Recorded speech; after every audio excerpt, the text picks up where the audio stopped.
सोचना कि दो महीने खाकर या ऐसे थोड़ा 3 महीने खाकर आपका बैक्टीरिया खत्म हो जाएगा, वो इतना जल्दी खत्म नहीं। क्रैनबेरी से इम्यूनिटी बढ़ती है। यूट्रस के अंदर एक लाइनिंग होती है, वो बैक्टीरिया को खत्म करती है। इम्यूनिटी का प्रोडक्ट नहीं है cranberry. Cranberry overall in the world, पूरे वर्ल्ड के अंदर क्रैनबेरी ही एक ऐसा प्रोडक्ट है जो आफ्टर इन्फेक्शन, यूटीआई के इन्फेक्शन को खत्म करने के बाद उसके बैक्टीरिया को आपके यूट्रस के अंदर से खत्म करने में आपकी मदद करता है। और अगर अभी मुझे यूटीआई नहीं है तो मैं कितने दिन खा सकती हूँ? 3 दिन।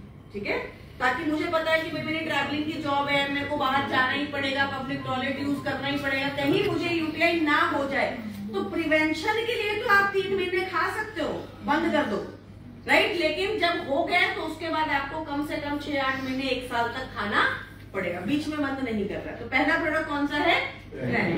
राइट। दूसरा प्रोडक्ट है नीम। नीम क्या करता है? नीम हमारे यूटीआई में, यूरिनरी ट्रैक इन्फेक्शन में किसी भी तरीके के बैक्टीरिया, फंगस, वायरल इन्फेक्शंस को क्या करता है? खत्म करता है, राइट। दूसरा प्रोडक्ट है नीम। तीसरा प्रोडक्ट है intimate hygiene wash. Intimate hygiene wash, उसको रेगुलर हमें यूज करना है, नॉर्मल डेज में एटलीस्ट 1 बार। जैसे आप अपने ओवरऑल हेल्थ को क्लीन करते हैं, बॉडी को क्लीन करते हैं, अपने फेस को क्लीन करते हैं, अपने बालों को क्लीन करते हैं, वैसे ही इंटीमेट हाइजीन वॉश से 1 बार हमको अपने जेनिटल एरियाज को क्लीन करना है। और मेंस्ट्रुएशन साइकिल्स के टाइम पर at least 2 time, one time in the morning and 1 time in evening, right. जैसे अभी मुझे किसी फीमेल ने बताया, अभी मैंने भोपाल में एक इवेंट किया है, भोपाल अभी पिछले हफ्ते में करके आई हूँ, तो मुझे किसी ने बोला कि मेरी डॉटर है, उसको यूटीआई हो गया है। वो बहुत छोटी सी बच्ची थी, वो लेकर आई थी, शायद 10 या 12 साल की बच्ची होगी।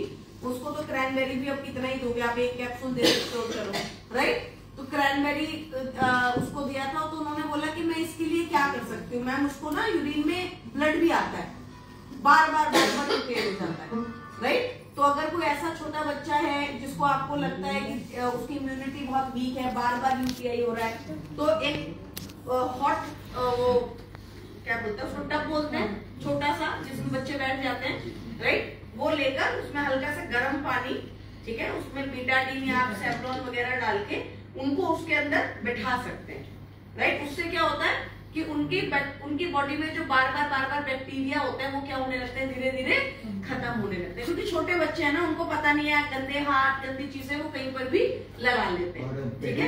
रीजन भी छोटा होता है, हाँ, उनका वो रीजन भी छोटा होता है, तो इस वजह से आप नहीं कर सकते, राइट। तो अभी मैंने लिखवा दिया, यूटीआई के प्रोडक्ट्स लिखवा दिए, intimate hygiene wash, Neem, cranberry and flax oil, right. हाँ, ऑल्टरनेट भी ले सकते हैं आप। अगर ज्यादा यूटीआई है, जैसे मुझे अभी यूटीआई है तो मैं रेगुलर लूंगी, ज्यादा है तो मैं रेगुलर लूंगी, राइट। प्रिवेंशन में तो लेने की जरूरत ही नहीं है, प्रिवेंशन में तो सिर्फ cranberry is fine, right. Otherwise alternate भी आप ले सकते हैं। एंटीबायोटिक रेजिस्टेंस भी है, एंटीबायोटिक रेजिस्टेंस वो तो डॉक्टर अपने आप ही चेक कर लेगा ना, कल्चर टेस्ट करेगा। नहीं, मेजॉरिटी ऑफ द एंटीबायोटिक्स वो तो डॉक्टर का काम है ना, आप कैसे चेक करेंगे, वो तो डॉक्टर अपने आप एंटीबायोटिक ट्राई किया गया, राइट। प्रोटेक्ट रिप्रोडक्टिव हेल्थ, हमारी रिप्रोडक्टिव हेल्थ को प्रोटेक्ट करने में हमारी मदद करता है। जैसे मैंने आपको ऑलरेडी बताया कि अगर मेंस्ट्रुएशन साइकिल्स के टाइम पर हाइजीन मेंटेन नहीं होगा तो पूरा का पूरा रिप्रोडक्टिव सिस्टम क्या हो जाता है, डैमेज हो जाता है, राइट। यहीं पर अगर आप चाहें तो इनफर्टिलिटी के प्रोडक्ट्स भी लिख सकते हैं, राइट। लिखिए इनफर्टिलिटी।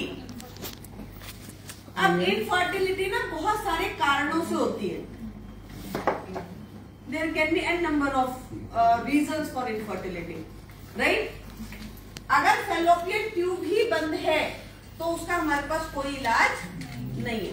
कई बार किसी ने कहा कि मैम फैलोपियन ट्यूब बंद है, ठीक है, तो हमारे पास उसका कोई इलाज नहीं। फैलोपियन ट्यूब खोलना किसका काम है, डॉक्टर का काम है। लेकिन अगर इनफर्टिलिटी जो है वो आपका यूट्रस वीक है, इस वजह से है, बार बार मिसकैरेज हो रहा है, या फिर एग्स क्वालिटी खराब है, या फिर स्पर्म काउंट्स खराब है, या फिर थायराइड या पीसीओडी की प्रॉब्लम है, या फिर मेंस्ट्रुएशन साइकिल्स रेगुलर नहीं आती है, इस वजह से इनफर्टिलिटी होती है, तो उनको आप सप्लीमेंटेशन से कंट्रोल कर सकते हो, राइट। तो आप प्रोडक्ट लिख सकते हैं इनफर्टिलिटी के, थोड़े थोड़े मैं आपको साथ के साथ इसलिए लिखवा रही हूँ क्योंकि आपके लिए एक एक्स्ट्रा बेनिफिट हो जाएगा, राइट। तो पहला प्रोडक्ट है flax oil, both male and female. Females को तो फ्लैक्स ऑयल और krill oil any form of omega 3 जरूर खाना ही चाहिए क्योंकि वो आपके हॉर्मोन्स को बैलेंस करता है। और फीमेल की बॉडी मेल की बॉडी से बहुत ज्यादा डिफरेंट है, it is very very different.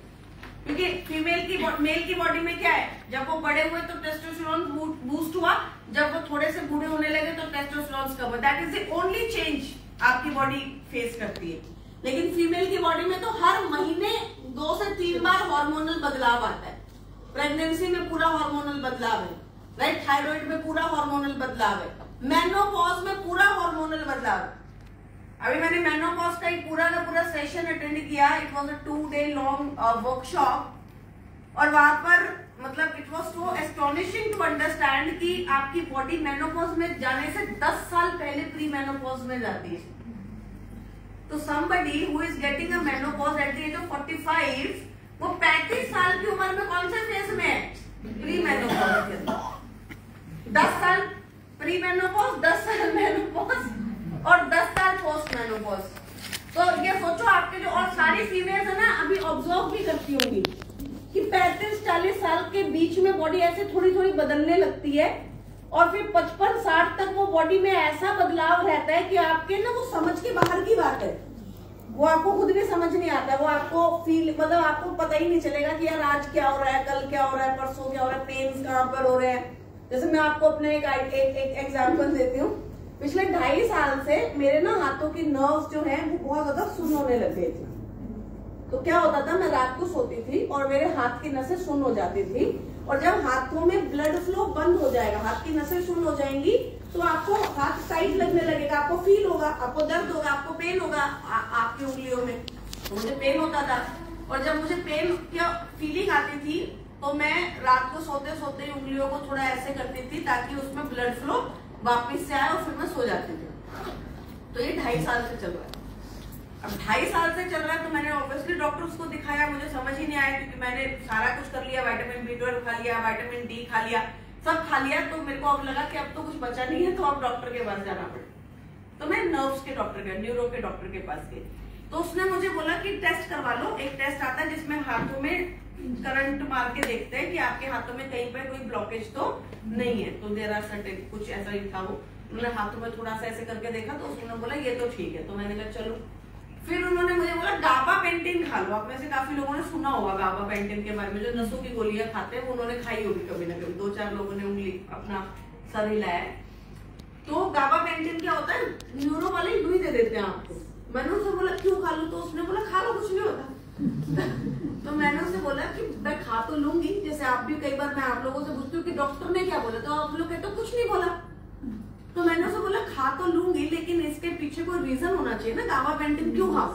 तो उसने बोला कि कुछ नहीं होता, खा लो, 1 महीने खा लो, हो जाता है नसों में कभी कभी कुछ। तो मैंने उसको बोला कि अच्छा ठीक है। तो मैं नहीं खाई। तो 6-8 महीने मैंने नहीं खाई। तो मेरी मम्मी भी एक दिन मुझसे चिढ़ गई। तो मम्मी बोली कि तो गोली तो खाती नहीं है, खा ले उसको, 1-1.5 महीने 2 महीने खा, अपने आप ठीक हो जाएंगी नसें। तो मैंने कहा कि भाई ऐसे कोई रीजन तो मेरे को नहीं समझ में आ रहा है, तो मैं क्यों खाऊं। मैंने नहीं खाई। तो मैं उसके ऊपर पढ़ रही थी। तो ऐसे ही मैंने कुछ क्लासेस अटेंड किया, इधर उधर अटेंड किया। तो कई बार क्या हुआ कि एकदम से आपको कुछ कहीं से कुछ सुनने को आ जाता, आप रिलेट करते हो।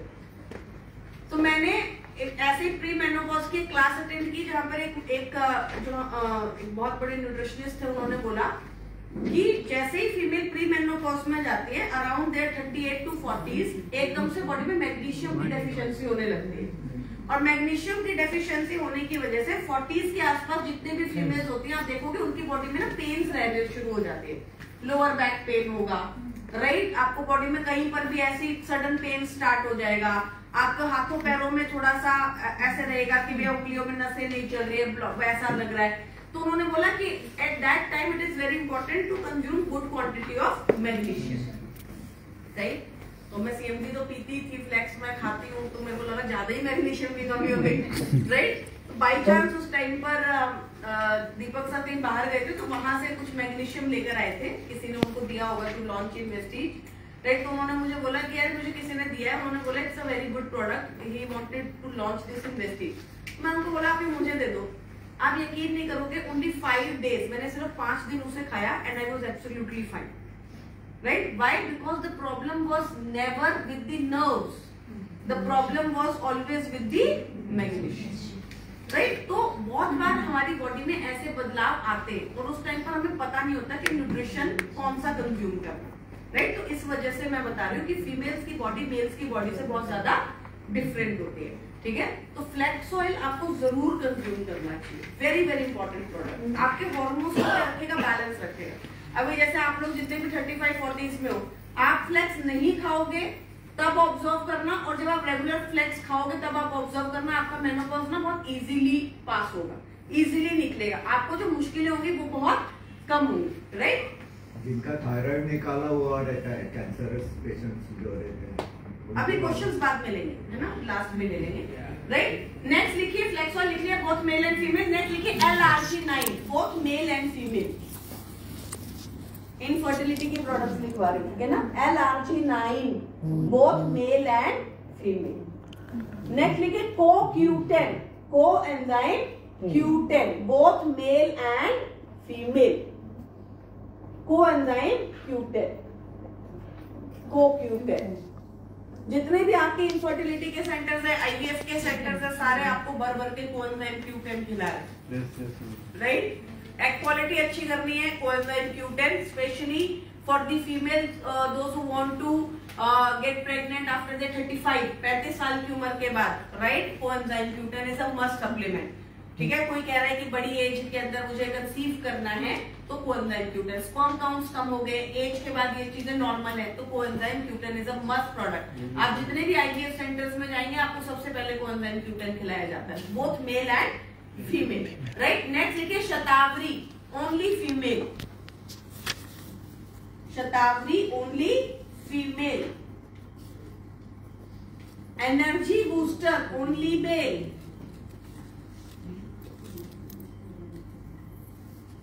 Energy booster only male. Anna मुझे एक बात और बताओ, क्या शतावरी मेल्स ले सकते हैं? यस। हाँ या ना? कितने लोग बोल रहे हैं कि ले सकते हैं? हाँ हाँ दिखाओ, 1 2 3 4, 1 2 3 4 5, यहाँ से 5 है, हाँ जी ले सकते हैं। 6 7 8 9 10 लोगों ने कहा है कि ले सकते हैं, ओके। कितने लोग कह रहे हैं कि नहीं ले सकते हैं? ये बीच वाली कैटेगरी में कोई नहीं रह सकता, मैं फिर ऐसे एक से पूछूंगी, तो आपको हाँ या ना भरना पड़ेगा, right? So either you have to be, गलत हो सकता है लेकिन either you have to be yes category और नो कैटेगरी। तो कितने लोग कह रहे हैं कि नहीं ले सकते हैं? हाँ, और ये 4 लोग कौन सी कैटेगरी में? मैंने देखा है कि मेल जो है ना वो ग्रीन जैसे कि वेजिटेबल्स में आती है, इम्यूनिटी बूस्ट के तौर पे डाला जाता है शतावरी। हाँ जी हाँ जी, इम्यूनिटी बूस्ट करने के लिए शतावरी को ऐड किया जाता है। ले सकते हैं। आपने, आप दोनों ने तो हाँ किया है, लाइक प्रोटीन ले सकते हैं कि नहीं ले सकते? हाँ या ना? राइट? तो जितने लोगों ने नहीं किया था, राइट? शतावरी फीमेल का प्रोडक्ट इसलिए है क्योंकि उसका जो मेन इंपॉर्टेंट वर्क है वो है मेंस्ट्रुएशन साइकिल्स को रेगुलराइज करना, राइट? तो महिलाओं के लिए वो इंपॉर्टेंट प्रोडक्ट हो जाता है उसकी इस बेनिफिट की वजह से। लेकिन आपका जो प्रोस्टेट केयर है उसमें भी शतावरी डाला गया है। मेल्स की बॉडी में शतावरी प्रोस्टेट ग्लैंड को हेल्दी रखने, उसको इन साइज रखने में मदद करता है, राइट? तो मेल्स में ये इंपॉर्टेंट इसलिए नहीं है, why? Because prostate gland males में बढ़ता है आफ्टर 50-55, राइट? तो उसी टाइम पे चाहिए होता है, तो वो काफी बड़ी एज होती है उस टाइम पे, राइट? तो इसलिए नॉर्मली ज्यादातर लोग शतावरी को कंज्यूम करने के लिए इम्पोर्टेंट नहीं समझते, बट इसका मतलब ये नहीं है कि अगर आपने शतावरी खाया तो आपकी बॉडी को क्या करेगा? नुकसान करेगा। It can not be a very important product for you, but it is not a harmful product for you इधर। जैसे मैम ने कहा कि उन्होंने जो हरी डंडी होती है शतावरी की, जो डंठल होती है, एस्पैरेगस जिसको बोलते हैं, वो फॉरेन कंट्रीज में या यहाँ पर इंडिया में भी बहुत सारे मेल्स खाते हैं, लोग खाते हैं, नॉर्मली अपनी डाइट में खाते हैं, they can consume it, right? तो शतावरी ओनली फॉर फीमेल, इसलिए मैंने लिखवाया है। Energy booster for male, vitamin D and B12 both male and female, vitamin D and B12, vitamin D3, vitamin D and B12, both male and female. अभी मेरे पास एक female I, उन्होंने मुझसे कहा कि मैम मेरा AMH लेवल जो है वो 1 है, सॉरी 0 है। AMH क्या होता है? Anti Muller hormone test.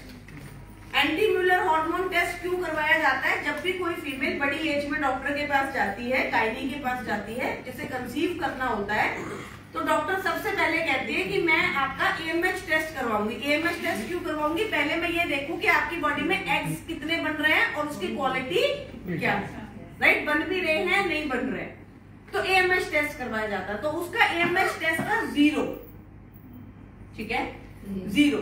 तो अब 0 आने की वजह से उसको डॉक्टर ने कहा कि आपके पास एक ही ऑप्शन है, टू गो फॉर IVF। तो उसने क्या किया, क्योंकि वो किसी बाहर के किसी डॉक्टर को जानती थी, तो उसने डॉक्टर से टेस्ट, उस डॉक्टर को अपनी रिपोर्ट्स भेजी।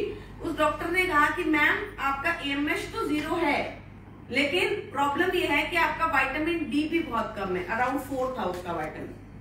तो उसने बोला कि अगर आपका विटामिन डी कम होगा तो आपका AMH मतलब आपके एग्स की क्वालिटी कभी भी अच्छी नहीं होगी। तो इवन आप अपना IVF के थ्रू अपना अगर आपने करवा भी लिया, कंसीव का लिया, आपने ट्राई भी किया, तो भी वो आपकी बॉडी के अंदर सरवाइव ही नहीं करेगा, क्योंकि आपकी बॉडी में विटामिन डी की क्या है? Severe deficiency. तो अगर आप अपना विटामिन डी ठीक करो तो आपके एग्स की क्वालिटी अपने आप ही क्या होने लग जाएगी? अच्छी होने लग जाएगी। Then she came to us and then she consumed a lot of products. तो 8 महीने में उसने नेचुरली कंसीव किया, राइट? तो what I am trying to tell you is कि जब आपके पास इनफर्टिलिटी का कोई केस आता है, तो वहां पर आप जरूर इंपॉर्टेंटली देखा करो, ऑब्जर्व किया करो कि उनका विटामिन डी और उनका विटामिन B12 कितना है। अगर बहुत सीवियर कम है, 4 है, 5 है, तो विटामिन डी के इंजेक्शन लगवाने पड़ेंगे, क्योंकि फिर हमारे स्प्रे से उसका डोज पूरा नहीं होगा, राइट? और अगर थोड़ा बहुत कम है, जैसे होना कितना चाहिए, कोई बता सकता है? 20, 30 तो आपने बिल्कुल काम चलाओ वाला बताया, राइट? 60 to 80, 30 पे आपकी रिपोर्ट ग्रीन दिखाएगी, ठीक है? आप अगर किसी डॉक्टर के, तो डॉक्टर ने बताया हाँ, तो उन्होंने बोला 30 होना चाहिए। तो आप अगर किसी डॉक्टर के पास जाएंगे तो वो आपको कहेगा भाई 30 तो कम से कम रखो, क्योंकि 30 पे आपकी बॉडी काम करती है, ठीक है? लेकिन अगर आपको अपनी बॉडी को ऑप्टिमम लेवल पे काम करना है, अगर आप चाहते हो कि आपके ऑर्गन्स ऑप्टिमम अच्छे लेवल पे काम करें, तो 30 is a deficient dose for the body. अगर उसको मैनेज करते हैं 45, 50, 60, 65, तो वो आपके लिए एक अच्छा डोज होता है। तो आप एक बार इंजेक्शन लगवा लीजिए, उसके बाद फिर जब आप रेगुलर स्प्रे लेंगे, अगर आपका जो है 25 है, 26 है, तो आप 2 स्प्रे पर डे लेकर भी उसको पूरा कर सकते हैं, 30-35 तक जा सकते हैं। लेकिन 4 है तो फिर उसको आप पूरा नहीं कर पाएंगे। तो विटामिन डी एंड B12 का spray, right? Weekly dose capsules जो रहते हैं, तो वही तो बोल रही हूँ कि वो डॉक्टर से ले सकते हैं ना, 60,000 IU यूनिट्स के कैप्सूल ले सकते हैं, या अपना फिर वो डॉक्टर से आपको रिकमेंड करना पड़ेगा, राइट? और इसमें इनफर्टिलिटी में कितना लेवल चाहिए? लेवल तो 60 to 80 ही चाहिए, राइट? 60 to 80 होगा तो आपकी बॉडी अच्छे एग्स बनाना शुरू करेगी, ठीक है? इससे भी मेरे ख्याल से काफी हो सकता है क्या स्प्रे से, क्योंकि डायरेक्टली जाता है ना ब्लड। तो फर्क क्या पड़ेगा? स्प्रे में है तो रोज का ही डोज ना, 400 IU यूनिट्स हैं, ठीक है? 400 IU यूनिट्स में से वो 400 IU यूनिट्स आपकी बॉडी को रोज चाहिए। तो अगर 400 में से 300 या 350 भी एब्जॉर्ब हो गया, 90% एब्जॉर्ब हो गया, तो वो तो रोज का डोज है ना, 4 का तो 4 ही रहेगा ना आपका। वहां पे तो आपको 1 लाख IU यूनिट्स लगवानी पड़ेगी ना, इंजेक्शन या 60,000 लेना ही पड़ेगा, राइट? तो आपकी रिप्रोडक्टिव हेल्थ को इम्पैक्ट करता है। इनफर्टिलिटी के मैंने आपको प्रोडक्ट्स लिखवा दिए, राइट? फिजिकल डिस्कम्फर्ट करता है आपको, और ओवरऑल हेल्थ को भी आपको आपकी बॉडी में इंपॉर्टेंट रोल प्ले करता है। ग्लोबली 52% ऑफ जो फीमेल्स हैं वो रिप्रोडक्टिव एज के अंदर होती हैं, मेंस्ट्रुएशन साइकिल्स उनको आती हैं, right? Of these women and girl will menstruate between 2 to 7 days, 2 से 7 दिन का मेंस्ट्रुएशन साइकिल्स होता है। तो इसमें कुछ कम या ज्यादा नहीं होता, ठीक है? ये जेनेटिक होता है। कई बार होता है कि जैसे मेरी मदर को, किसी की फीमेल्स को, मदर को, दादी को, नानी को कम मेंस्ट्रुएशंस आती है, 3 to 4 days ही आती है, तो उनको भी कम आती है। कई फीमेल्स को होता है कि भाई ज्यादा मेंस्ट्रुएशन आते हैं तो उनको भी ज्यादा आते हैं, तो जेनेटिक भी होता है। कई फीमेल मुझसे कहती है मुझे कम मेंस्ट्रुएशन आते हैं, तो मैं कई बार पूछती हूँ कि आपको क्यों लगता है, कैसे कम, कैसे कोई टेस्ट करवाया है कहीं से, प्रॉपर आपने ऑब्जर्व करवाया कि कम मेंस्ट्रुएशन आती है, तो 2 दिन भी आ सकती है, that is also very normal, right. और 5 डेज भी आ सकती है, that is also very normal. और कई बार जब ज्यादा आती है तो 7 डेज की मेंस्ट्रुएशन साइकिल्स भी चल सकते हैं, that is also very normal. एक चीज जो आजकल मैंने ऑब्जर्व की है, जो 2-3 केसेस मेरे पास आए हैं, एक मैं अभी जो इवेंट कर रही थी कोलकाता के अंदर भी इवेंट करके आई, तो वहां पर एक फीमेल ने मुझे बोला कि मैम मेरी 8 साल की बच्ची को मेंस्ट्रुएशन साइकिल्स आ गए, राइट, 8 इयर्स, आजकल बहुत कम एज में मेंस्ट्रुएशन साइकिल्स शुरू हो गए। तो उन्होंने बोला कि मैम इतनी छोटी बच्ची सैनिटरी नैपकिन्स को हैंडल नहीं कर सकती है, इसलिए मैं उसको डॉक्टर के पास लेके जाने वाली थी इंजेक्शंस लगवाने के लिए, ताकि उसकी मेंस्ट्रुएशन साइकिल्स को क्या कर सके, बंद कर सके, राइट। तो बाई चांस वो उससे पहले मेरे इवेंट में आ गए, मैंने बाई चांस इस टॉपिक को छेड़ दिया, तो उन्होंने मुझे बोला कि मुझे तो पता ही नहीं था कि मुझे नहीं करवाना चाहिए। सो ट्राई टू अंडरस्टैंड, आजकल मेंस्ट्रुएशन साइकिल्स की एज थोड़ी सी क्या हो गई है, कम हो गई है, लेकिन इसका मतलब ये नहीं है कि आप इंजेक्शन लगाकर उसको मिलेंगे, ठीक है, दैट इज वेरी रॉन्ग। अगर आपने एक बार मेंस्ट्रुएशन साइकिल्स के साथ छेड़छाड़ की तो फिर वो लाइफ लॉन्ग आपको क्या करेगा, परेशान करेगा, तो उसको हमें बंद नहीं करना है। और दूसरा, एक और फीमेल मेरे पास आई अपनी छोटी बच्ची को लेके, 10-12 साल की नहीं 13-14 साल की बच्ची थी उसकी, राइट। तो वो मेरे पास अपनी बच्ची को लेके आई और उन्होंने मुझसे बोला कि मैम इसकी मेंस्ट्रुएशन साइकिल्स इर्रेगुलर। तो मैंने बोला कि ओके, तो फिर आपने डॉक्टर को दिखाया, क्यों इर्रेगुलर है, क्या कारण है। तो उन्होंने मुझसे बोला कि मैम मैंने डॉक्टर को दिखाया था, गायनेकोलॉजिस्ट के पास गई थी, गायनेकोलॉजिस्ट ने मुझे कुछ दवाइयां लिख के दी, तो मैं उसको मेडिकल वाले के पास लेके गई और मेडिकल वाले को मैंने वो पर्ची दी और उसने मुझे बहुत सारी गोलियां निकाल कर दी। तो मैंने बोला कि भाई मेरी तो 14-15 साल की बच्ची है, ऐसी कौन सी बीमारी हो गई इसको कि इतनी सारी गोलियां दे दी डॉक्टर ने। तो उन्होंने बोला कि क्या है ये, तो उस डॉक्टर ने, उस मेडिकल वाले ने बोला कॉन्ट्रासेप्टिव पिल्स, राइट।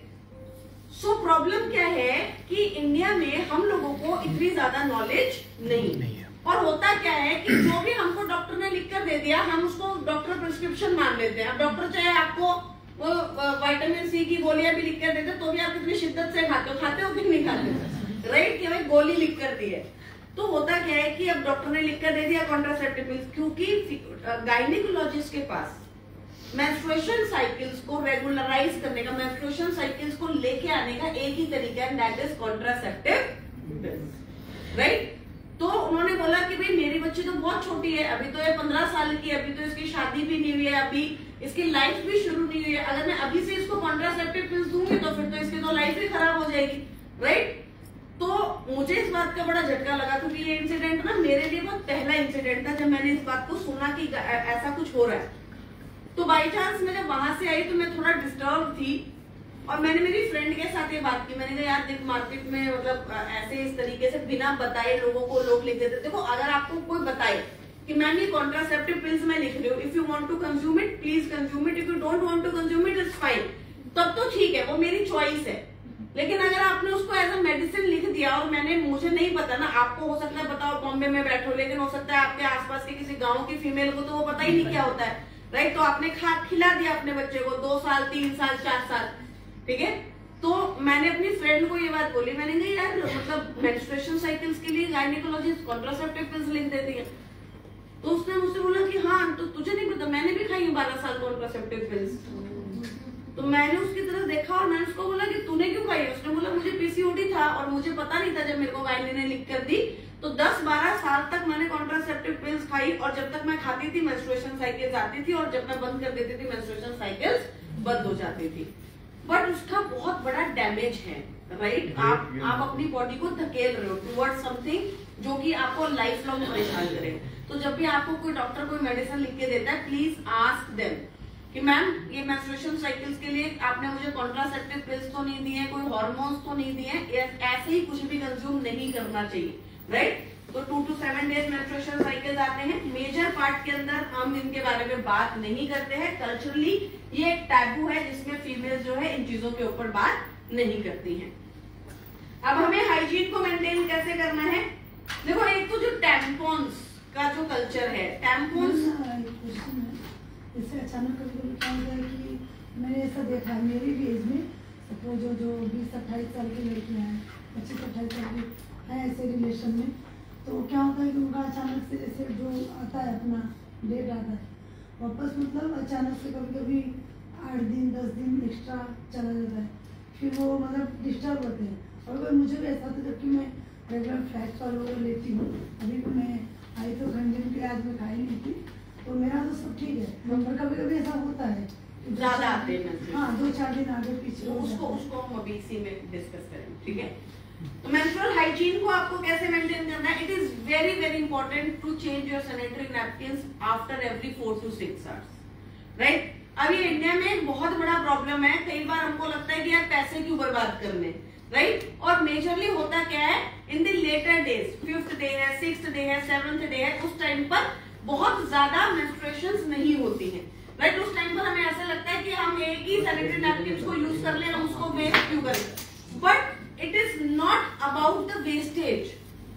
जब भी आप किसी भी सैनिटरी नैपकिन को, वेस्टेज के सैनिटरी नैपकिन में आपको एक बेनिफिट मिलता है कि ग्राफीन एनाइन चिप है, ठीक है? तो बैक्टीरिया की ग्रोथ उसके अंदर नहीं होती है। बट ज्यादातर सैनिटरी नैपकिन में प्रॉब्लम क्या होती है कि जब हम उसको बहुत लंबे टाइम तक अपने बॉडी के कांटेक्ट में रखते हैं, और आपकी बॉडी की एक हीट है, और वो जो आपकी बॉडी की हीट है वो बैक्टीरिया और वायरस को ग्रो करने के लिए सबसे अच्छा एटमॉस्फेयर देती है, राइट? जिसकी वजह से 90% ये देखा जाता है कि अगर आप लंबे टाइम तक एक ही सैनिटरी नैपकिन को यूज करते हैं तो वो आपके लिए एक मेजर बीमारी का कारण बन जाता है। तो always try to change your sanitary napkin at least, if not 4 hours, at least in 6 hours, right? Wash your hand, dispose the products properly and stay hydrated, right? उसके बाद आपको इंटीमेट हाइजीन को मेंटेन करना है। वाइप ऑफ योर जो आपके जो areas हैं उनको प्रॉपर्ली क्लीन कीजिए, प्रॉपर अंडरगारमेंट्स को यूज कीजिए and dry them properly. Now pre menstrual syndrome, pre menstrual syndrome में एक सबसे बड़ा प्रॉब्लम आता है पेन, राइट? आपने देखा होगा बहुत सारी फीमेल्स को ना एब्डोमिनल पेन बहुत ज्यादा होता है। मेरे साथ एक पीजी में मेरे साथ एक लड़की रहती थी, उसको इतना पेन होता था, लिटरली उसको इंजेक्शन लगवाने जाना ही पड़ता था, तो वो डॉक्टर के पास जाती थी और इंजेक्शंस लगवा कर ही आती थी, ठीक है? तो मेजर जब आपको पेन्स होते हैं ना, क्रैम्प्स जिसको आप बोलते हैं आम भाषा में, 90% आप ऑब्जर्व करना, जहां पर आप उन क्रैम्प्स में कैल्शियम देते हैं वो क्रैम्प्स कंट्रोल हो जाते हैं, ठीक है? क्योंकि ज्यादातर फीमेल्स को क्रैम्प्स आते हैं कैल्शियम की डेफिशिएंसी की वजह से। तो अगर आपको क्रैम्प्स आते हैं तो आप पहला प्रोडक्ट लिखिए कैल्शियम, ठीक है? ज्यादातर कैल्शियम जैसे ही आप देंगे पूरा हो जाएगा आपका कैल्शियम, तो आपको क्रैम्प्स की प्रॉब्लम कम हो जाएगी। ये एक मेजर डेफिशिएंसी होती है फीमेल्स में कैल्शियम की। नेक्स्ट लिखिए iron folic, iron folic, iron की कमी है, फॉलिक एसिड की कमी है, तो भी आपको बहुत ज्यादा क्रैम्प्स आते हैं। और छोटे बच्चों को या फीमेल्स को, जो ज्यादातर उन फीमेल्स, आप उनसे बात करना, ज्यादातर वो फीमेल्स आपको बोलेंगी कि वो दूध दही नहीं खाती है, राइट? कैल्शियम का कंजम्पशन उनकी डाइट में नहीं होगा, उन फीमेल्स को ज्यादा क्रैम्प्स आते हैं। तो आयरन, फॉलिक, कैल्शियम। नेक्स्ट लिखिए flax oil, flax oil. Last लिखिए गैनोडर्मा। तो ये 3-4 प्रोडक्ट को आप ऑब्जर्व करके देखिए, ज्यादातर आपको कैल्शियम और आयरन फॉलिक से रिजल्ट्स मिल जाते हैं, ठीक है? प्री मेंस्ट्रुअल सिंड्रोम क्या है? एपेटाइट जो है बढ़ जाती है, बैक पेन होता है, diarrhoea, constipation, headache, abdominal bloating, insomnia, abdominal pain, fatigue, sensitive breast, nausea and acne. General length क्या होती है मेंस्ट्रुएशन साइकिल्स की? 20 साल के आसपास लॉन्गर साइकिल्स होती हैं, 30 के आसपास साइकिल्स कम होने लगती है, और 40s और 50s के अंदर साइकिल्स जो है वो छोटी होने लगती हैं। ना लैक ऑफ विमेन हाइजीन का क्या प्रॉब्लम होता है? इचिंग जो होते हैं उसको इचिंग वगैरह करता है, आपको बॉडी प्रॉब्लम देता है, सर्वाइकल कैंसर तक की प्रॉब्लम क्रिएट कर सकता है। Low awareness on menstruation cycles, as we all know, in India it is a taboo. We don't talk, right? Sometimes it becomes very problematic to make people understand कि कितना important है ये बात करना, discuss करना। तो इसके बारे में बात ही नहीं होती है। और बहुत सारी फीमेल जो है वो इसकी वजह से स्कूल्स कॉलेजेस वगैरह ड्रॉप कर देती हैं, लोग पढ़ाई भी छोड़ देते हैं। ये छोटे शहरों के अंदर ज्यादा होता है, गाँव में कस्बों में लोग जो है, क्योंकि वहां पर प्रॉपर सैनिटरी नैपकिन्स नहीं है, टॉयलेट्स नहीं है और मेंस्ट्रुअल साइकिल्स का कोई भी प्रॉपर एजुकेशन नहीं है। Only 12% of India's menstruating women have access to sanitary napkin. Health problems क्या है? इन्फेक्शन होता है, स्किन इश्यूज होते हैं, रिप्रोडक्टिव हेल्थ खराब होती है, डिस्कम्फर्ट एंड पेन होता है, cervical cancer is a major problem. तो सबसे पहला प्रॉब्लम क्या है? UTI, urinary tract infection. अब यूटीआई में क्या होगा? आपको पेन्स होगा, यूरिन पास करने में दिक्कत होगी। हर महिला को कभी ना कभी यूटीआई हुआ है। जैसे मैंने आपको अभी क्रैनबेरी बताया, वो फीमेल्स के लिए बताया, बट अगर किसी आदमी को भी यूटीआई है तो उसका भी प्रोडक्ट क्रैनबेरी है। अब ये मत सोचना कि भाई क्रैनबेरी महिलाओं को दिया था तो मेल्स क्यों लेंगे। मेल्स में यूटीआई की प्रॉब्लम कम होती है, होती नहीं। ज्यादातर आपको किसमें देखने को मिलेगी? डायबिटिक पेशेंट्स के अंदर, राइट? जो शुगर के पेशेंट्स है, फादर साहब जो हमारे घरों में होते हैं, बड़ी एज में जो मेल्स होते हैं जिनको डायबिटीज होता है, क्योंकि डायबिटीज में क्या है? यूरिन के थ्रू आपका शुगर निकलता है, चीनी निकलती है, और जब यूरिन के थ्रू चीनी निकलेगी, शुगर निकलेगी, ग्लूकोज निकलेगा, तो आपके जेनिटल एरियाज के आसपास क्या होने लग जाएगा? बैक्टीरिया की ग्रोथ होगी। तो मेल्स में ज्यादातर यूटीआई होता है डायबिटिक पेशेंट्स को, और ज्यादा मेल्स को डायबिटीज नहीं होता, तो यूटीआई नहीं होता, और वहां पर भी आपको क्रैनबेरी ही लेना है। और अगर ये प्रॉब्लम बढ़ जाए तो किडनी तक को इन्फेक्ट कर सकती है। वेजिनल इन्फेक्शन होते हैं, वेजिनल इन्फेक्शन के अंदर आपका बैक्टीरियल इन्फेक्शन आता है, यीस्ट इन्फेक्शन आता है, फंगल इन्फेक्शन आता है, and it can lead to cervix cancer, right? जैसे कि मैंने आपको अभी बताया, मुझे नहीं पता आप में से कितने लोगों ने देखा है, बट मैंने एक इवेंट किया था आज से शायद 2 साल पहले।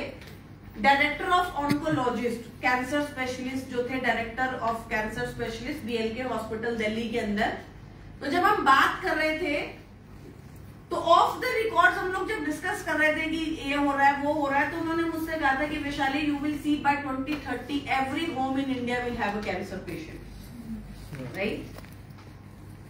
2 साल पहले की बात है, 2026 में हम जा रहे हैं, और मैंने इन 2-3 सालों में ही a sudden increase in cancer जो है वो देखा है, cases. So it is becoming so prominent कि इस वक्त सबसे इंपॉर्टेंट है कि आप उसको क्या करें? प्रिवेंट करें, ठीक है? तो आप यहीं पर, चाहे वो सर्विक्स कैंसर हो, चाहे वो बाकी के कैंसर हो, आप प्रोडक्ट्स लिख लीजिए, राइट? लिखिए कैंसर ट्यूमर, कैंसर ट्यूमर, गांठ, सिस्ट जिसको आप बोलते हैं, गांठ, कैंसर ट्यूमर, सिस्ट, गांठ, ठीक है? अब कोई भी कैंसर हो, चाहे वो ब्रेस्ट कैंसर है, सर्विक्स कैंसर है, ब्लड कैंसर है, लंग्स कैंसर है, क्योंकि हम कोई ट्रीटमेंट नहीं कर रहे हैं, हम सिर्फ कैंसर सेल्स की ग्रोथ को रोकने में आपकी हेल्प कर रहे हैं। तो पहला प्रोडक्ट हमारे पास है फ्लैक्स और क्रिल, फ्लैक्स और क्रिल। मैं फिर बोल रही हूँ, flax is very very good product for breast cancer, right? So flax और क्रिल, दोनों में से कोई एक, ओमेगा 3 चाहिए बेसिकली, राइट? फ्लैक्स और क्रिल, राइट? क्या है वो? तो आप किसी भी दिन ले सकते हैं, वो तो हमारी सेल ही बढ़ाएगा ना, वो तो आप ले सकते हैं, राइट? फ्लैक्स और krill. Second, noni. Noni again has xeronine, it has anti cancerous benefits, right? Cancer की ग्रोथ को प्रिवेंट करता है। Third is ganoderma, ganoderma. Fourth is curcumin. In my opinion, पिछले 10 सालों से मैं वेस्टीज में काम कर रही हूँ, और ऑलमोस्ट 4-5 साल पहले और किसी इंडस्ट्री में काम किया है, hospital industry, other industries. 2 capsules of curcumin every day is a must nowadays. ये आपकी मजबूरी है, इस वक्त तो डिस्कशन ही नहीं है कि भाई ले या ना ले, अब ये मजबूरी हो चुकी है, राइट? तो 2 कैप्सूल्स ऑफ कर्क्यूमिन मेरे हिसाब से आप सब लोगों को जरूर लेना चाहिए। कर्क्यूमिन जो है एक ऐसा प्रोडक्ट है जो हर स्टेज पे कैंसर को प्रिवेंट कर सकता है, राइट? तो curcumin. Next is aloe vera. Aloe vera again has anti cancerous benefits, cancer cells की ग्रोथ को रोकने में आपकी मदद करता है। And last product is CoQ10। 80% जो कैंसर पेशेंट होते हैं ना, उनकी बॉडी में CoQ10 की डेफिशिएंसी होती है। 80%। आप जितने भी कैंसर पेशेंट्स हैं, उनकी डोज को अगर आप देखेंगे, उनके सप्लीमेंट्स, उनकी जो मेडिसिन बोलते हैं वो तो राइट, उनके मेडिसिन को अगर आप देखेंगे, आपको भर भर के कोएंजाइम Q10 दिखेगा। अगर किसी के घर में कोई कैंसर सर्वाइवर है, उसका कोएंजाइम Q10 कभी बंद मत कीजिए, उसका कर्क्यूमिन कभी बंद मत कीजिए। अगर किसी के घर में कोई हार्ट का जो जिनको हार्ट अटैक आया, वो हार्ट अटैक सर्वाइवर है, स्टंट डला हुआ है, ब्लड थिनर खा रहा है, इकोस्प्रिन खा रहा है, उसका भी आपको कभी भी कोएंजाइम Q10 बंद नहीं करना चाहिए, कभी भी। अगर आपकी एक जेब में इकोस्प्रिन है, ब्लड थिनर है, तो दूसरी जेब में हमेशा कोएंजाइम Q10 पड़ा हुआ होना चाहिए, कभी भी बंद मत कीजिए, अदरवाइज आप सेकंड हार्ट अटैक की तैयारी करते हैं। ठीक है, तो अगर कोई फादर साहब है, किसी के घर में कोई भी इंसान है जिसको हार्ट अटैक आया, कोएंजाइम Q10 कभी भी बंद नहीं हो सकता। ठीक है, तो ये 6 सप्लीमेंट्स हैं जो कि एनी फॉर्म ऑफ कैंसर में आपकी कैंसर सेल्स की ग्रोथ को क्या करते हैं, प्रिवेंट करते हैं, रोकते हैं। ठीक है, ब्रिज कैंडी का एक कंसल्टेंट, उसने इकोनॉमिक टाइम्स में आर्टिकल लिखा था फॉर कोएंजाइम Q10। हाँ, coenzyme Q10 is a very nice supplement, doctor Thakkar, right.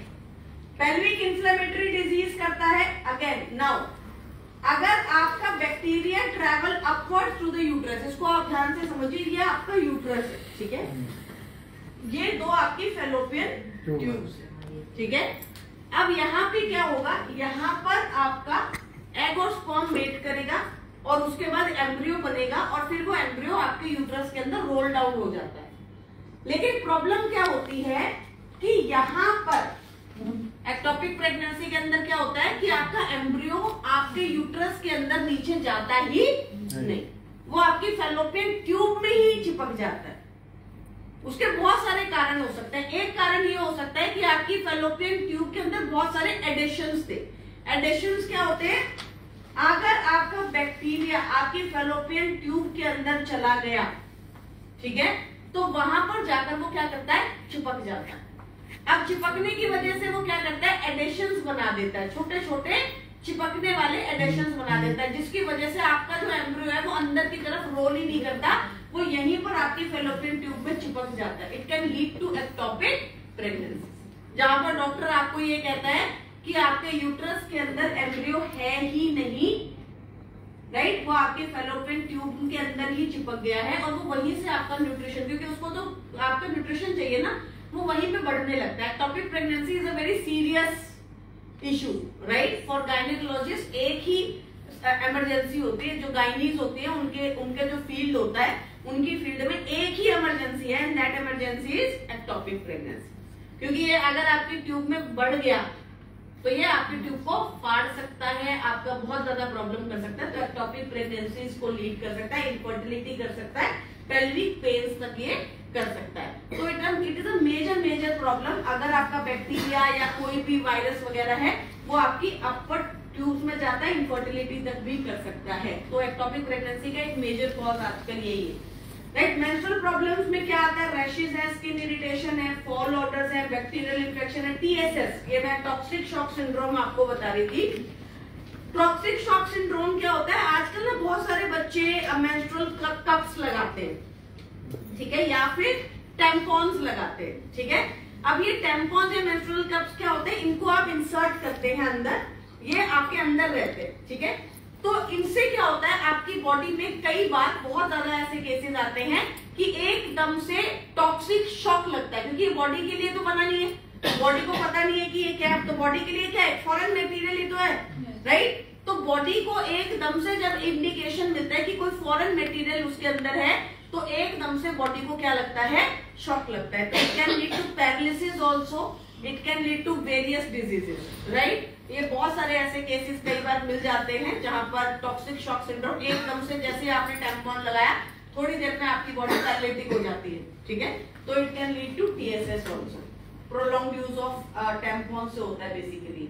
कपड़ी क्या इंट्रावाजाइनल रहते हैं क्या सर, कब भी इंट्रावाजाइनल है, यस। एक सेकंड, सॉरी, बैक करना पड़ेगा पीछे।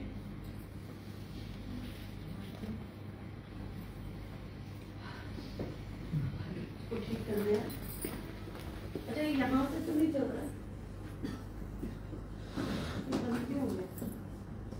एक सेकंड, जस्ट 1 सेकंड। इतने आपको कोई सवाल पूछना है? Any query? वो मैम ने जो पूछा उसको तो हम अभी क्लियर कर देंगे। और कोई क्वेरी है? Right, perfect. Skin infection, fungal infection, boils groins, rashes वगैरह होते हैं। रिप्रोडक्टिव हेल्थ खराब होती है, फर्टिलिटी को ये इनफर्टिलिटी भी क्रिएट कर सकता है। रिस्क ड्यूरिंग प्रेगनेंसी, प्रेगनेंसी के टाइम पर भी रिस्क कर सकता है। प्रीमेच्योर लेबर क्रिएट कर सकता है, लो बर्थ वेट क्रिएट कर सकता है और रिप्रोडक्टिव ट्रैक को डैमेज कर सकता है। सो की न्यूट्रिएंट्स कौन कौन से हैं फीमेल के लिए? Iron, vitamin C, omega 3, magnesium and water. ठीक है, तो सैनिटरी नैपकिन पर आते हैं। It's a wonderful product. सबसे पहला जो हमारे सैनिटरी नैपकिन का बेनिफिट है वो क्या है? सबसे पहला और इम्पोर्टेंट चीज इसके अंदर कौन सी? Graphene A9. राइट, मुझे ऐसा कभी कभी फील होता है कि मुझे आज भी याद है कि जब मैं वेस्टीज में आई थी 2015 में मैं वेस्टीज में आई थी, और जिस साल में आई थी उसी साल जुलाई के अंदर, जुलाई मंथ में मैं आई थी, और जिस महीने में आई थी उसी टाइम के आसपास हमने एयर प्यूरिफायर लॉन्च किया। राइट, तो जब हमने एयर प्यूरिफायर लॉन्च किया तो मैंने हमारे मैनेजमेंट को बोला कि हम एयर प्यूरिफायर क्यों लॉन्च कर रहे हैं। तो उस वक्त किसी को पता ही नहीं था, बड़ा मुश्किल हो गया समझाना। राइट, तो उसका इवेंट भी मैं करती थी ना, तो मैं सोचती थी कि यार एयर प्यूरिफायर, 2015 की बात मैं बता रही हूँ, तो सोचती थी समझ भी आ रहा होगा कि एयर में पॉल्यूटेंट्स होते हैं, 2.5 PM होता है, ये होता है, वो होता है। तो मैंने एक दिन अपनी मैनेजमेंट को बोला, मैंने कहा एयर प्यूरिफायर की जगह वाटर प्यूरिफायर लॉन्च कर दो ना, सबके घर में एक लगवाओ, खत्म काम। राइट, सो मुझे उन्होंने बोला कि हमारी मैनेजमेंट बहुत ही विजनरी मैनेजमेंट है, जो आज मार्केट नहीं सोच रही वो 10 साल पहले हमको देती। और ये चीज मुझे एक्चुअली में तब समझ में आई जब कोविड आया। और इवन अब मैं इतना एस्टॉनिश करती हूँ कि यार जो चीज मार्केट में 2015 में मेरे लिए ऐसा हुआ करता था कि यार इन्हें समझ भी नहीं आ रहा होगा मैं किसको क्या बता रही हूँ, एयर प्यूरिफायर, आज हर घर के अंदर लोग एयर प्यूरिफायर यूज कर रहे हैं।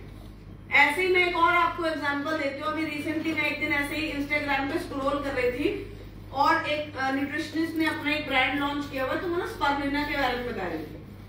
तो उसने बोला कि ये ब्लू ग्रीन एल्गी होती है, ये स्पारुलिना होता है, ये हेल्थ के लिए इतना अच्छा होता है, ये होता है, वो होता है। तो उसने share given a very good information about spirulina, 5-7 minute का। तो मैंने बोला कि यार इसका ब्रांड में स्पारुलिना इसने लॉन्च किया है, कितने का लॉन्च किया जरा देखते हो। तो मैं गई, मैंने उसका वेबसाइट खोला, देखा 1699 रुपीज के 30 कैप्सूल। राइट, तो मुझे 1699 तो 1700 रुपए की। 1700। तो मेरे को लगा कि मैंने क्या इसका तो इतना बोलना बनता है, राइट, इतने में। तो मैं अपने अगले दिन अपने मार्केटिंग डिपार्टमेंट से जब मैं बात कर रही थी तो मैंने उनको बोला कि हम कितनी अच्छी क्वालिटी का स्पारुलिना, और आज से 20 साल पहले हम लोगों ने स्पारुलिना मार्केट में लॉन्च किया, राइट। सो ऐसे ही ग्रेफीन एनाइन चिप एक ऐसा इनोवेटिव और इतना पावरफुल प्रोडक्ट है। जब हम सैनिटरी नैपकिन को लॉन्च करने चाह रहे थे, जब इसके टेस्टिंग्स चल रहे थे, जब इसके डिस्कशंस चल रहे थे, मुझे आज भी याद है कि जब भी हम मीटिंग करते थे वहां पर एक ही डिस्कशन दूसरे वाली का होता था, how it can improve women health. मुझे सैनिटरी नैपकिन नहीं बेचना, but how it can improve women health.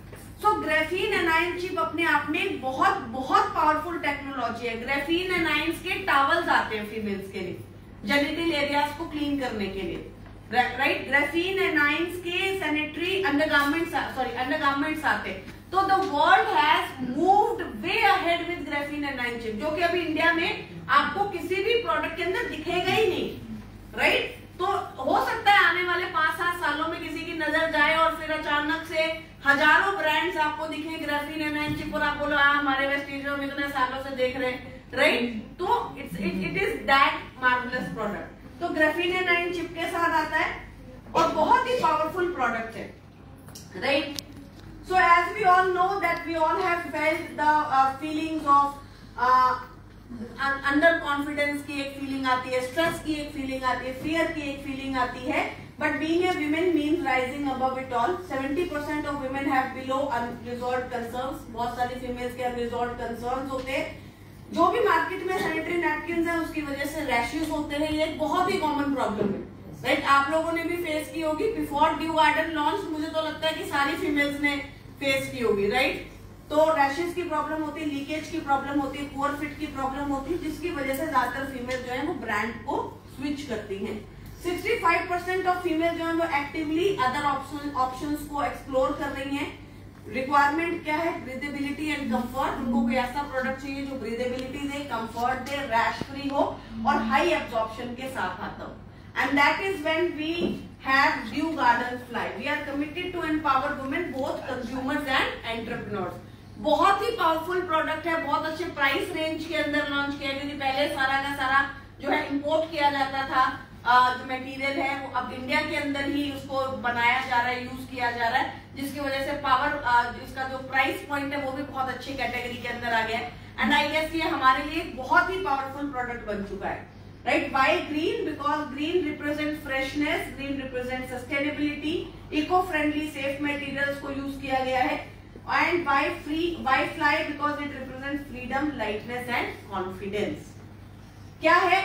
एक बहुत ही पावरफुल प्रोडक्ट है जो कि हाइजीन है और एंटीबैक्टीरियल। आप मुझे सच बताना, आपने कभी मार्केट के अपने कॉम्पिटिटर प्रोडक्ट्स को कभी ऑब्जर्व किया, देखा है? राइट? ब्लिंकिट ही खोल के देख लेना, आजकल तो उसमें सारे प्रोडक्ट्स मिल जाते हैं। जितने भी मार्केट में प्रोडक्ट है, कोई भी प्रोडक्ट क्या क्लेम कर रहा है एंटीबैक्टीरियल होने का? कोई भी नहीं कर रहा, राइट? एक भी ऐसा प्रोडक्ट नहीं है जो आपको ये कह रहा हो। कोई एक आधा होगा भी जो कि थोड़ा हाई प्राइस के अंदर होगा जरूर, राइट? कोई भी सैनिटरी नैपकिन एंटीबैक्टीरियल होने का क्लेम नहीं करता। Because of the graphene A9 chip, हमारा सैनिटरी नैपकिन में बैक्टीरिया की ग्रोथ नहीं होती है, और ये आपका सबसे बड़ा एडवांटेज है। अगर आप इस पॉइंट को प्रॉपर कॉन्सेंट्रेट करके लोगों को समझाओ ना, और फीमेल शायद बहुत अच्छे से समझ जाएंगी कि जेनिटल एरियाज में जहां पर ब्लड फ्लो हो रहा है वहां पर बैक्टीरिया की ग्रोथ कितनी इजी है होना, राइट? और अगर ग्राफीन एनाइन चिप की वजह से आपके सैनिटरी नैपकिन में बैक्टीरिया ग्रो हो ही नहीं पा रहा, तो ये आपके लिए कितना बड़ा प्लस पॉइंट है, right? Prevent bacterial growth, eliminates order, menstrual cramps को कंट्रोल करता है और ओवरऑल वेलनेस देने में आपकी मदद करता है। कॉटनी सॉफ्ट लेयर के साथ आता है, प्रिवेंटिव साइड लीकेज प्रमोट कर रहा हो कोई भी नहीं, राइट? कोई एक भी मार्केट में सैनिटरी नैपकिन है जो बॉटम ब्रीदेबल लेयर प्रमोट कर रहा हो, एक भी नहीं है, राइट? वो आपको सिर्फ अच्छे रैपर्स के अंदर जो है सैनिटरी नैपकिन दे रहे, लेकिन कहीं पर भी उनका प्रमोशन इन चीजों के ऊपर नहीं है। और यही आपका बेनिफिट है, यही आपका पावर पॉइंट है, right? Day and night uses के साथ आता है। ग्राफीन एनाइन चिप क्या है? ग्राफीन जो है एक मटेरियल होता है जो कि बहुत हार्ड होता है, राइट? और FIR टेक्नोलॉजी होती है जो कि आपकी सेल्स एक्टिविटी और मेटाबॉलिज्म को अच्छा करने में आपकी मदद करती है, आपके ब्लड सर्कुलेशन को अच्छा करती है, मेंस्ट्रुअल क्रैम्प्स को कम करती है। आप में से कोई है जिसने सैनिटरी नैपकिन को कभी यूज किया और उसके मेंस्ट्रुएशन क्रैम्पिंग्स कम हुए? राइट है, राइट? आप अपना टेस्टिमनी बता सकते हैं एक बार? मुझे एक्चुअली क्रैम्प्स बहुत आते थे पहले, बट जब मैंने एक बार यूज किया ना, जब ये नया लॉन्च हुआ था, मुझे क्रैम्प्स बिल्कुल नहीं आए और पेन भी कम हुआ था एक्चुअली, राइट? तो वो क्यों होता है? क्योंकि ये ब्लड फ्लो को इंक्रीज करता है, राइट? क्रैम्प्स आने का एक तो मैंने कारण बताया कैल्शियम की डेफिशिएंसी, आयरन फॉलिक की डेफिशिएंसी होता है। सेकंड क्या होता है? जब आपकी जो बॉटम लेयर है, राइट, आपकी जो बॉटम लेयर है, जब वो बॉटम लेयर ब्रीदेबल नहीं होगी, राइट, ओपन है,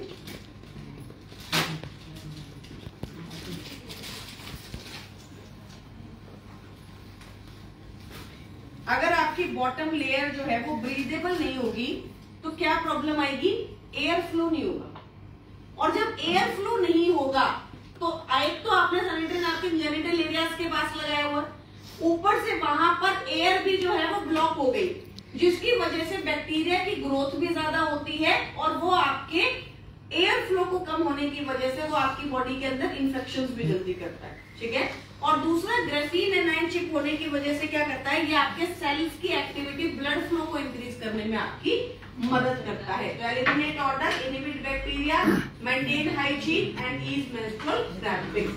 तो रेगुलर सैनिटरी नैपकिन्स क्या क्या होता है? वो बेसिक सॉफ्ट लेयर के साथ आते हैं, कॉटनी सॉफ्ट लेयर के साथ आता है, स्टैंडर्ड विंग्स के साथ आते हैं, ये 360 डिग्री एयरलेट पेपर लीकेज के साथ आते हैं, बेसिक एब्जॉर्बेंट के साथ आता है, सुपर एब्जॉर्बेंट के साथ आता है। वो डे एंड नाइट के लिए डिजाइन नहीं होते और ये है, राइट। तो चलिए इसका हम लोग एक बार डेमो कर ले। Can we do the demo? आप लोग डेमो करके दिखाते हो? Right, perfect. तो चलिए मुझे सबसे पहले ये बताइए, बॉटम फार इंफ्रारेड वो क्या एक्सपोज करते हैं? फार इंफ्रारेड FIR टेक्नोलॉजी, तो ग्रेफीन एनाइन जो चिप होती है उसके अंदर एक FIR की चिप लगी हुई है, राइट। तो वो उसकी वजह से आपकी एनाइंस जो होते हैं वो उसकी आपकी बॉडी के अंदर ज्यादा बनते हैं, थोड़ा ज्यादा ही टेक्नोलॉजी वाला वो है, इसलिए इसको इंफ्रारेड रेज ये सूरज में भी होते हैं। नहीं, इंफ्रारेड नहीं होती है, FIR, राइट। तो वो एक उसकी चिप है, राइट। सो चलिए पहले मुझे ये बताइए कि ये बॉटम लेयर ब्रीदेबल है, इसका टेस्ट कौन से वाले डेमो से करते हो? Very nice, right. तो कैसे करेंगे हम बॉटम लेयर? क्योंकि यहाँ पर मैंने नहीं करवाया क्योंकि एक तो भाप दिखती नहीं है यहाँ पर, राइट। तो करना क्या है आपको? सारे लोगों को पता है? नहीं। राइट, तो आपको करना क्या है? बॉटम लेयर ब्रीदेबल, ठीक है। तो बॉटम लेयर ब्रीदेबल होगी, उसका हमको कैसे पता चलेगा? आपको करना क्या है? सैनिटरी नैपकिन को लिया, ये वाला पूरा जो इसका कवर है ये आपने हटा दिया, ठीक है। उसके बाद आपने इस सैनिटरी नैपकिन को इस तरीके से अपने ग्लास के ऊपर रखना है। कैसे रखना है? ऐसे। बॉटम लेयर ऊपर आ जाएगी और ये वाला लेयर नीचे चले जाएगा, ठीक है। अब इस नीचे वाले ग्लास में क्या है? पानी। कौन सा पानी? उबलता हुआ पानी, जिसके अंदर से भाप आपको निकलती हुई दिखाई दे रही। तो घर पे करके देख लेना। मैंने यहाँ पर इसलिए नहीं मंगवाया क्योंकि एक तो पानी यहाँ तक आते आते ठंडा हो जाता है, दूसरा वो भाप आपको दिखती नहीं है, ठीक है। तो गर्म पानी, उबलता हुआ पानी आपने उसको लेना है और इसके ऊपर सैनिटरी नैपकिन को इस तरीके से रखना है। समझ में आ गया? और अब आपने क्या करना है? इसके ऊपर उल्टा करके एक और क्या रखना है? दूसरा गिलास कांच का, ठीक है। क्योंकि स्टील का रखोगे तो भाप नहीं दिखेगी। तो कांच का जब वापस से भाप देखोगे तो बॉटम लेयर ब्रीदेबल है, मतलब जो एयर यहाँ से आ रही है वो यहाँ से पास होनी चाहिए। तो जहां से जो भाप आपके ग्लास में है वो भाप आपके ऊपर वाली लेयर से पास होनी चाहिए, तभी पता लगेगा कि ब्रीदेबल है, हवा पास हो रही है। तो जैसे ही आप उस ग्लास को पलटोगे वैसे ही आपके ऊपर वाले ग्लास में क्या बननी शुरू हो जाएगी? भाप बननी शुरू हो जाएगी, स्टीम बननी शुरू हो जाएगी, विच शोज कि इसका बॉटम लेयर क्या है? Breathable, right. नेक्स्ट जो इसका एब्जॉर्बेंट है वो हाई एब्जॉर्बेंट है, उसका टेस्ट हम कैसे करते हैं? तो इसको हम इसके एब्जॉर्बेंट को निकालते हैं।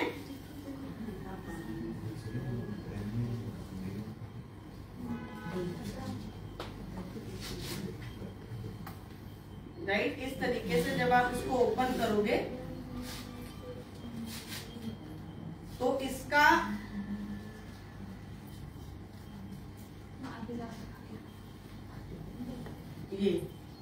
ये जो होता है ना, ये वाला जो एरिया, ये दिस वन, इसको क्या बोलते हैं? Absorbent, this one.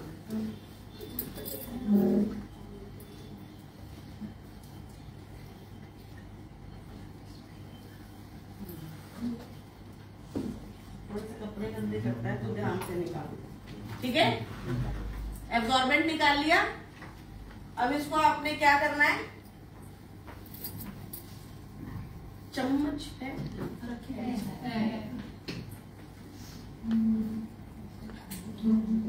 इससे चाहे तो बड़ा गिलास भी आप ले सकते, ठीक है। इसको एब्जॉर्बेंट को आपने किसके अंदर डाल दिया? पानी के अंदर।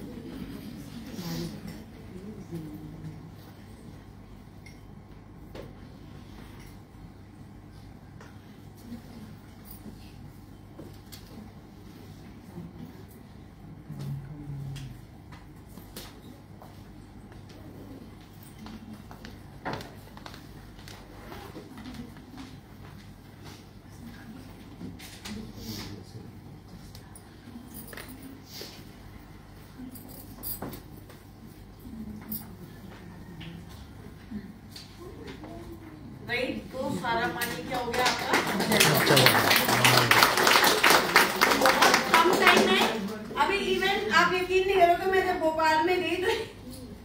फीमेल ने मुझे बोला कि सैनिटरी नैपकिन को लगाने की वजह से मेरे जो मेंस्ट्रुअल फ्लो है वो कम हो गया है। तो मैंने उसको बोला कि सैनिटरी नैपकिन से मेंस्ट्रुअल फ्लो का कोई लेना देना नहीं है।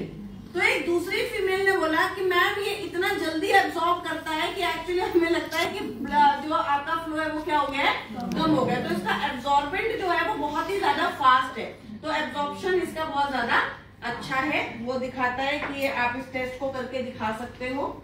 एंड यू हैव नमक, और वापस जब आप इसको इस पर नमक डालोगे तो ये क्या हो जाएगा, वापस से पानी में। लेकिन निचोड़ोगे तो निकलता है पानी को, निचोड़ोगे तो पानी निकलेगा। लेकिन एक दूसरा ये कॉम्पिटिटर वैसा दिखा है, निचोड़ के भी दिखाता है लेकिन पानी नहीं। ये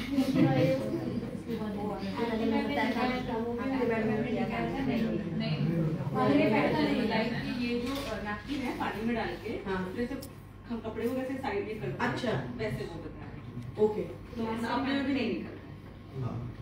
नहीं देखो वो तो कॉम्पिटिटर क्या दिखा रहा है, वो तो मतलब मुझे मतलब मुझे पता नहीं है, मैं ये बोलना चाह रही हूँ। अगर मुझे पहले आप लोग बताते तो मैं वो भी टेस्ट करके देखाती। आर्टिकल ने किया था, वो प्रेजेंटेशन ज्यादा इफेक्टिव है। हमने ऑलरेडी किया था सर्टिफिकेट में, बट नहीं है आप करो। Done, perfect. तो ये क्या बना लेते हैं, जेल्स वापस से क्या बना लेते हैं, पानी बना लेते हैं।